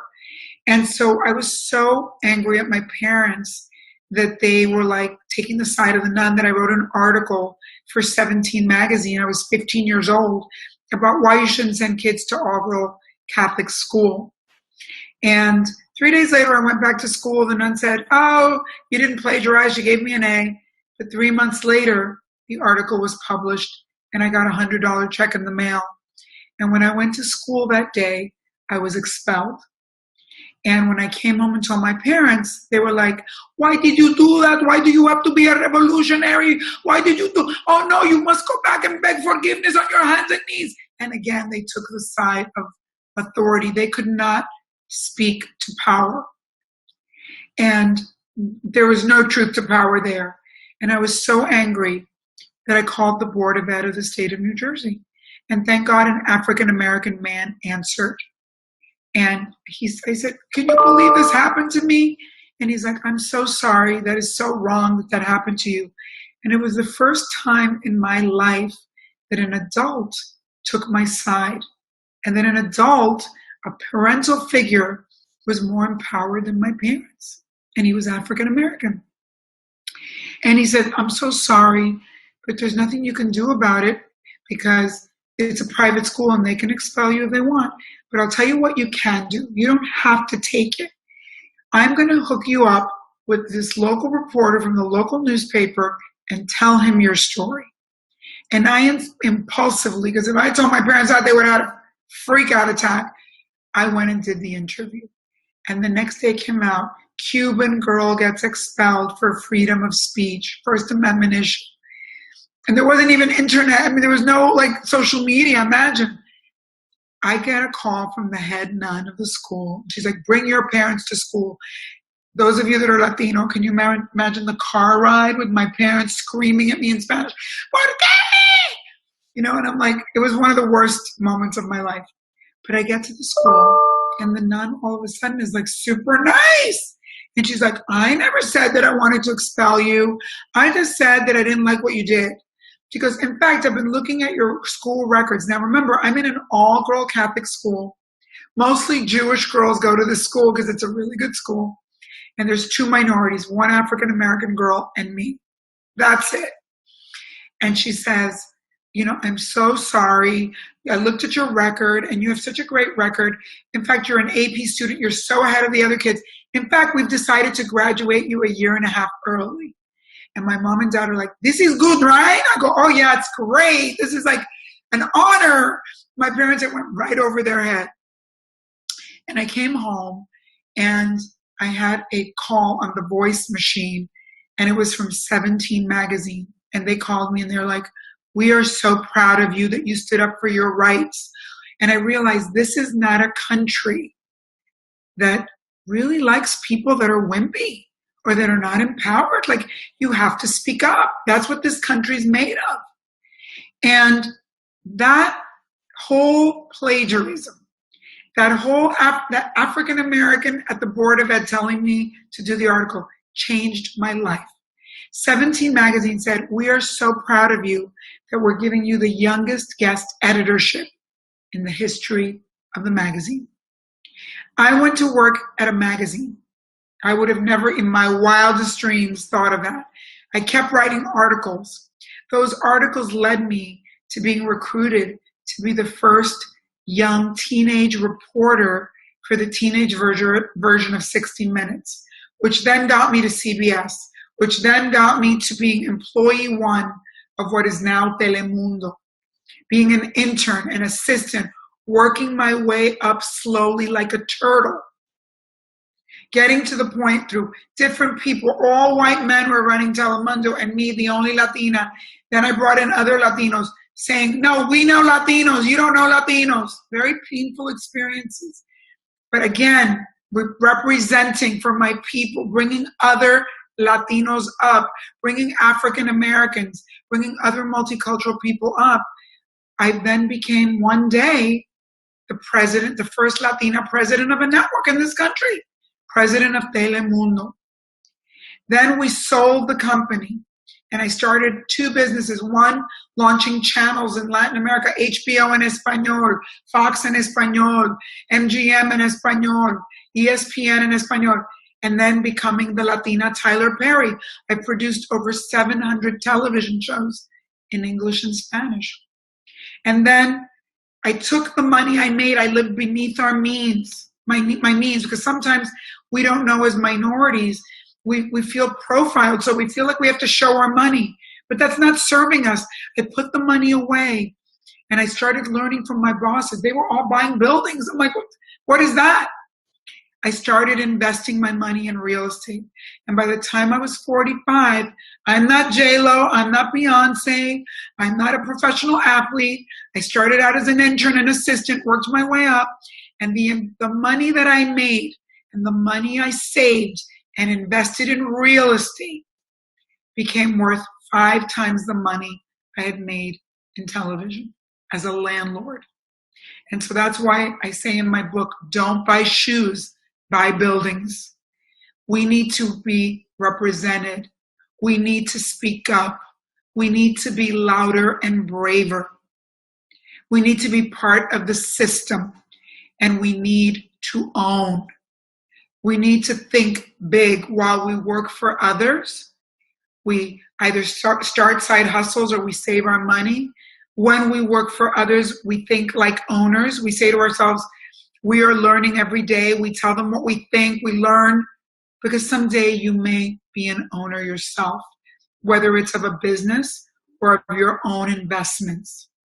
So I just want you all to hear from me.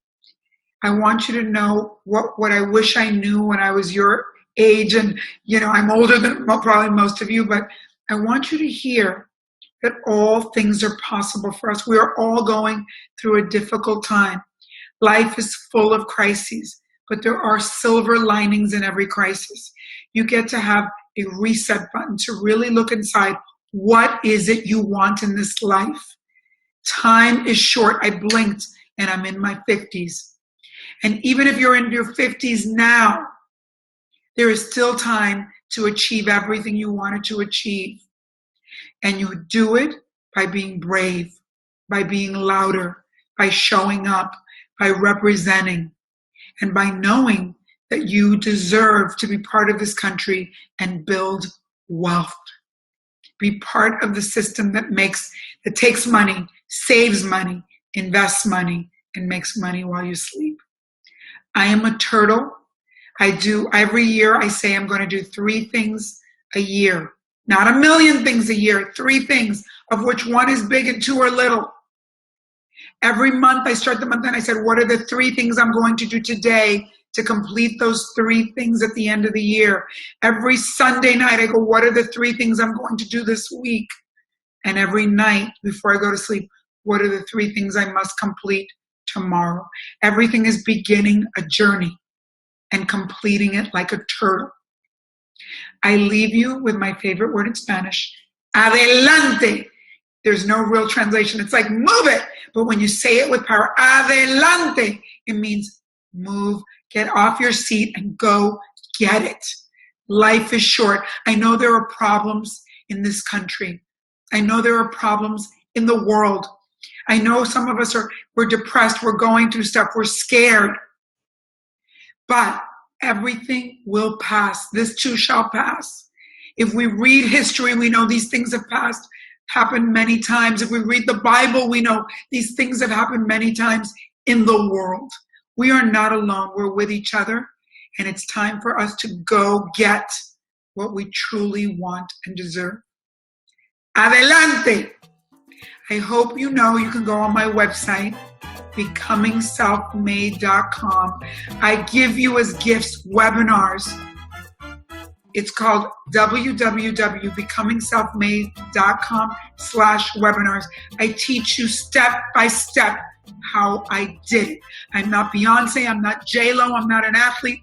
If I could do it, you could do it too. I give it to you as a gift.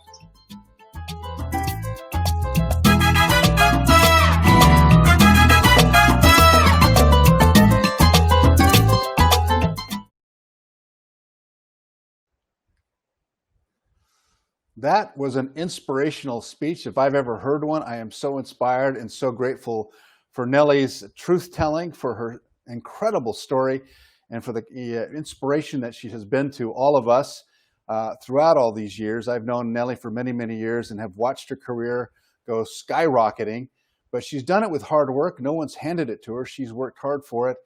Y estoy tan impresionado, estoy orgulloso, y me da tanto gusto de estar con Nelly este día para inspirarnos. She has inspired all of us, and really that's the turtle approach is a good approach. Adelante, of course, is a motto that we should all carry with us, but you know what? This is the heart of Latinos. This is really the truth, and Nelly, I can't say thank you enough for participating today in our celebration. Wow, what a powerful, powerful speech, and I encourage all of you to get her book, to go online, to learn more about that. And if you feel yourself in that trap spot where you can't move forward, just look to Nelly. She will inspire you as she has all of us this morning. Thank you again for amazing, amazing talk. I have been so grateful for being part of this whole thing this morning.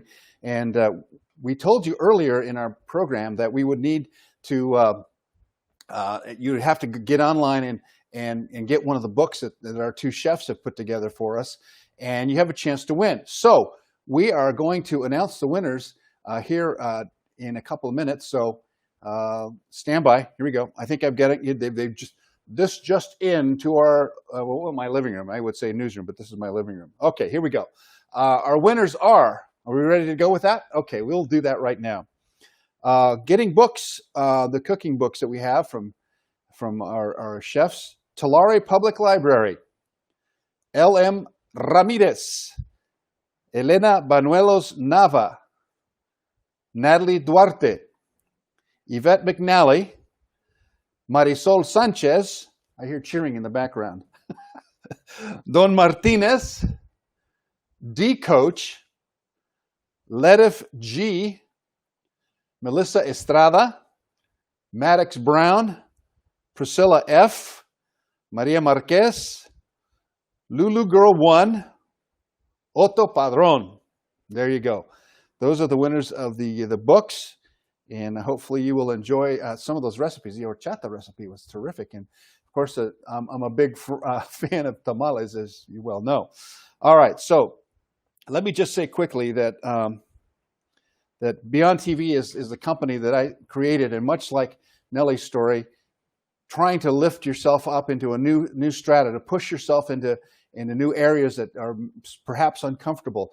I worked in media for 45 years and literally worked for someone else the entire time. And we decided as a family that it was time for me to do my own thing, to propel what I knew into another sphere and to create a company, Beyond.TV, BEOND.TV, that would be open to diverse thought, diverse ideas, that all comers could come and tell their story. We would help them tell their story and help them increase their value. Southern California Edison has been a terrific partner to Beyond TV. They helped us showcase these small business, and we called the Beyond TV Southern California Edison Small Business Initiative, and we thank Pedro Pizarro for the partnership and for his leadership in this area. It has been so valuable, and these companies, it's been great to get to know them and to really understand how actually people are so inspired by things that they want to do and change the world. Everything from an environmental company to a security company to a food company. You name it, we're all out there trying to do our thing. And Nelly is right. Adelante. That's exactly the way we need to go. All right. Congratulations to all our book winners. I think we're going to be moving along here. So let's say, in addition to what they're getting that way with the books and all the awardees, the people that were mentioned earlier today in our program, those awardees will also be receiving proclamations from the offices of Chairman Kurt Hagman from the San Bernardino County Board of Supervisors and Assemblyman Devin Mathis, 26th District. So we thank them both for those proclamations. Well, I want to thank once again Pedro Pizarro for putting together, helping us, and the Edison team putting this Hispanic Heritage Celebration. You know, we've been doing it for 10 years. It's amazing. And I've been part of it for 2 years and have loved every second of it. And I'm so grateful for their invitation to help me get through the MC part of this and to create such a great program under these very weird circumstances. We much prefer to have besos y abrazos and to be commiserating together in person like we did last year. But look, this is great, and I'm glad that we're able to celebrate this way. Well, I want to thank Pedro for his commitment to the community and to all of us and to the leadership that he has provided. It's fantastic. Muchas gracias, mi amigo Pedro. All right, so to close this event, and it's been fun, we'll be sharing some videos and photos submitted by our audience, all of you that have been watching out there. In closing, I just have to say this. Look, this is a weird time, but I implore you to wear a mask, to be safe, to keep that social distancing thing going, and slow the spread. We want to keep as many people healthy and alive and happy and to enjoy. As we move into the holidays, it's going to be really, really tough. But I would hope that all of you will be blessed. Que Dios los bendiga en todo. And I hope to see you in the future. So for now, adelante. Muchas gracias.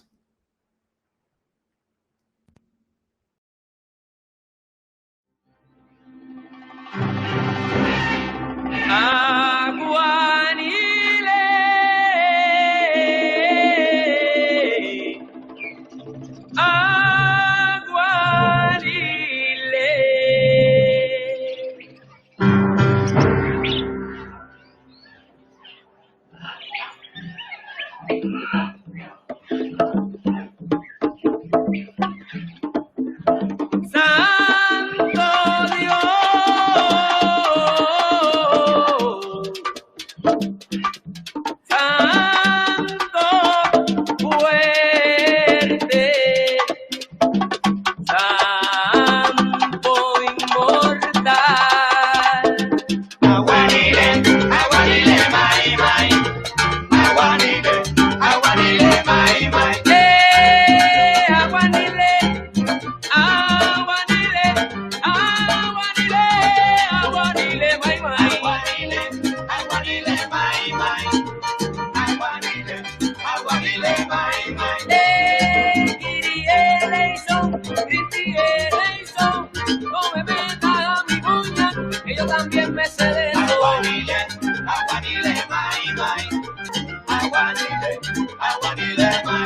Oye, todo el mundo reza que reza, porque se acabe la guerra, y eso no se va a acabar, eso será una rareza.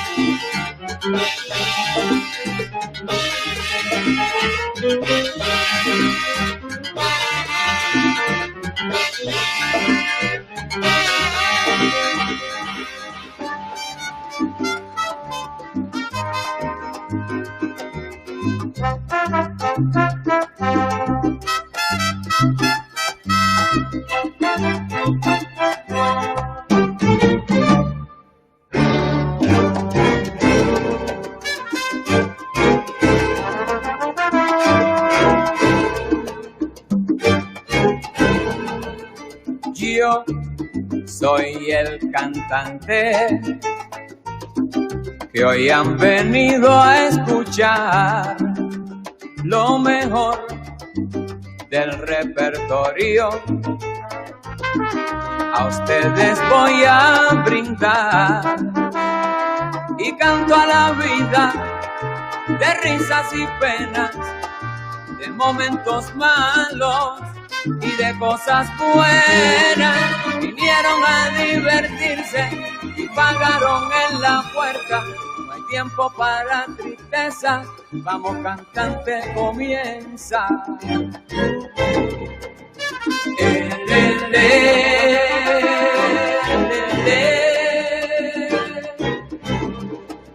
Me paran siempre en la calle, mucha gente que comenta. Oye, Héctor, tú estás hecho siempre con hembras y en fiesta. Si nadie pregunta si sufro, si lloro, si tengo una pena que hiere muy hondo. My older sisters inspired and motivated me because they were the first to attend college and graduate. So I learned from them what the path was to success.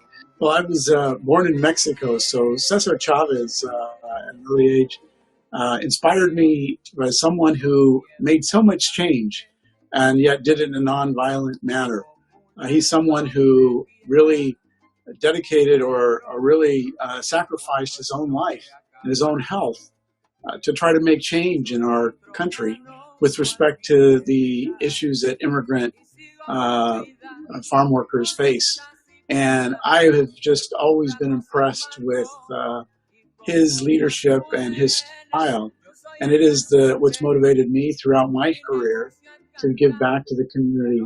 I have not gone on any hunger strikes, as you can tell, but I do really respect the work that he did, and there's no question that that has motivated me and influenced me into the person that I am today.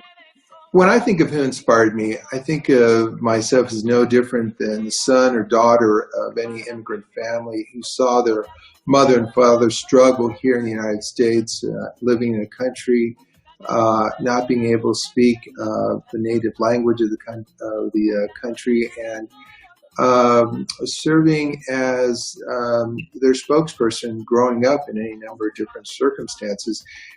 And for me, that has resonated because I see a tremendous void even to this day of organizations that are out there advocating for folks and lawyers that are doing that, such as the lawyers at our firm who try to help out those who otherwise might not have a voice in society. And for me, that has been a big part of my motivation and work that I do at the firm and off hours when I'm not at the firm. For me, there's actually 3 people that I come to mind that have really changed my life and were wonderful mentors. As a child, there was a sister. I grew up in the community of Goshen, and her name was Sister Bernadette, who worked in the community. And growing up, she was someone who inspired me to be the best that I could be, but also to do work in the community. There was a high school counselor, her name was Ms. Villanueva, who helped me apply to college. I was the first person in my family to go to college. She made sure that I filled out the application correctly, that I took the appropriate tests, and I got to UC Santa Cruz. Professionally, my past executive director, Carolyn Rose, was inspirational in that we started this organization with 44 employees. She had started it, she'd been the executive director for 30 years. We have over 200 employees. For me, the person that probably inspired me the most or motivated me, which is probably why I'm in education to this day, was an English teacher I had in high school who also happened to be a basketball coach of mine. And it was watching him, handle being a basketball coach and a father, not only to his own family, but to so many of us. He took on that additional role. I have two great parents, but I think those mentors in our lives play critical roles in our development. So Coach Richard Belcher, my high school English coach or English teacher and basketball coach, probably was the greatest motivator and influencer to why I'm in education today. Por seguirte mi corazón, que te quisiera